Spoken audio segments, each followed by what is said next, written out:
Jadi saya itu secara genetik dari lahir itu punya namanya disleksia Ustadz.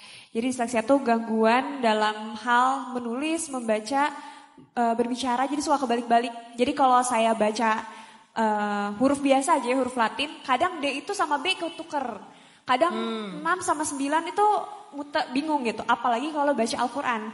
Kadang tuh saya rasanya ayat itu goyang-goyang Ustaz.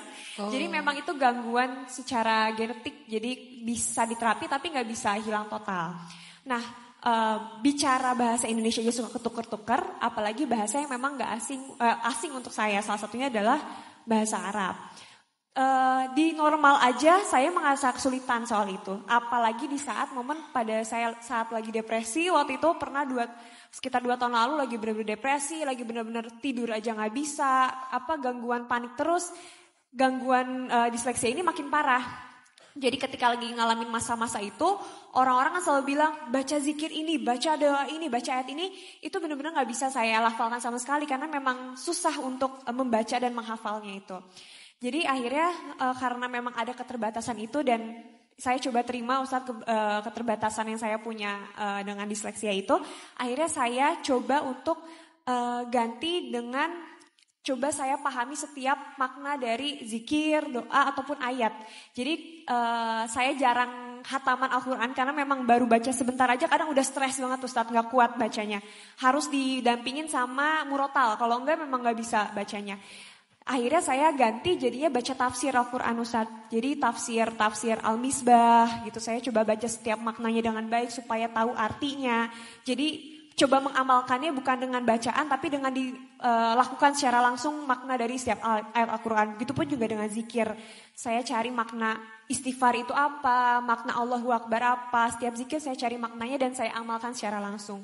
Kalau mau komunikasi sama Allah juga karena kesulitan untuk baca doa akhirnya dengan cara ya udah ngobrol langsung sama Allah seolah-olah emang Allah sedekat itu gitu sama saya. Nah, jadi kayak pakai bahasa Indonesia gitu ya. Bahasa Indonesia seringnya Ustadz. Nah, cara-cara kayak gini tuh sebenarnya boleh atau enggak sih Ustadz? Dan ini tuh bisa diterima dengan hal yang sama dengan ketika kita mengucapkan kalimatan toiban sesuai dengan bahasa Arab ataupun memang ayat-ayat Al-Quran secara utuh atau ternyata jadi berbeda hasilnya Ustadz. Karena memang buat saya sendiri bukan saya gak mau berusaha tapi memang ada keterbatasan dan itu susah banget. Sedangkan orang-orang selalu bilang harus baca ini berapa ratus kali misalnya atau berapa puluh kali. Bahkan 1 kali aja kadang 1 ayat aja udah susah buat saya gitu. Apalagi untuk berulang-ulang dan setiap hari tuh kadang bikin saya stres. Apalagi kalau lagi memang kecapean atau lagi mau mendepresi tuh otak saya makin sarafnya makin tegang gitu. Jadi itu gak bisa Ustadz. Gimana sih Ustadz caranya?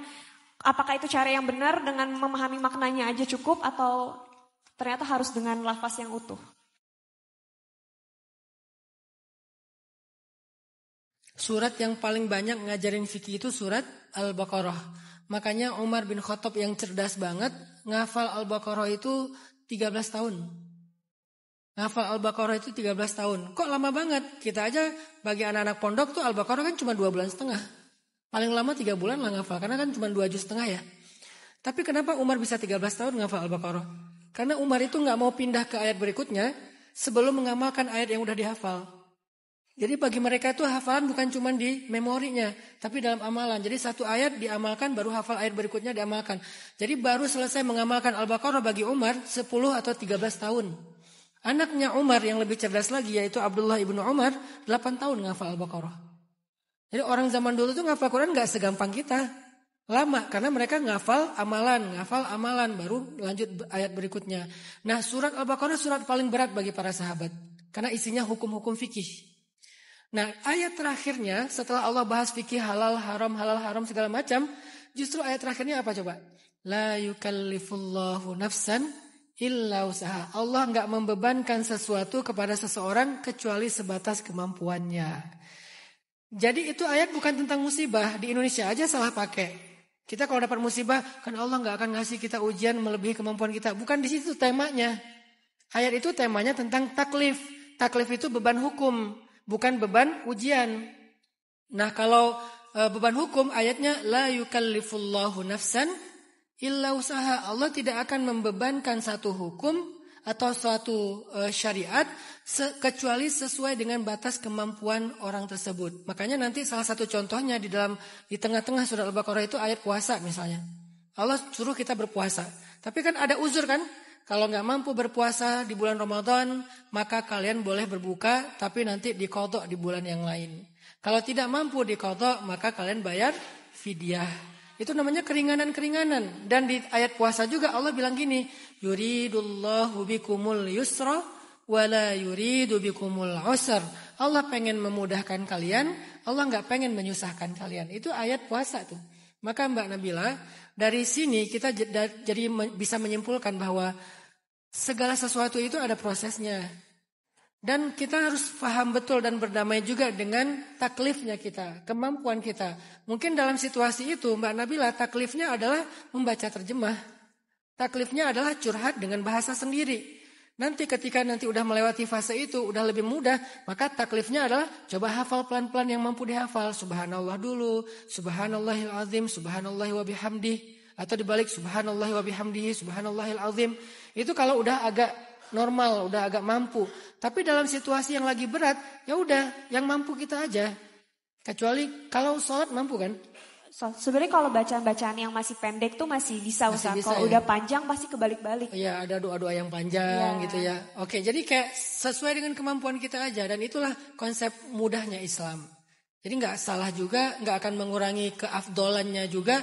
Karena emang taklifnya cuma segitu. Bahkan mungkin akan bermakna sama dengan mereka yang udah lebih fasih. Karena kan hasilnya yang penting bukan tentang bagaimana dia mengucapkan, tapi berapa kuat rasanya di hati dari ucapan itu. Bagi Mbak Nabila yang paling mudah adalah dengan mengatakan ya Allah engkau baik banget. Bagi yang lain mengatakan Allah anta al-wadud, misalnya ar-Rahman, ar-Rahim pakai Asmaul Husna. Ya beda-beda. Jadi nggak apa-apa bagi mereka dengan uzur-uzur tertentu.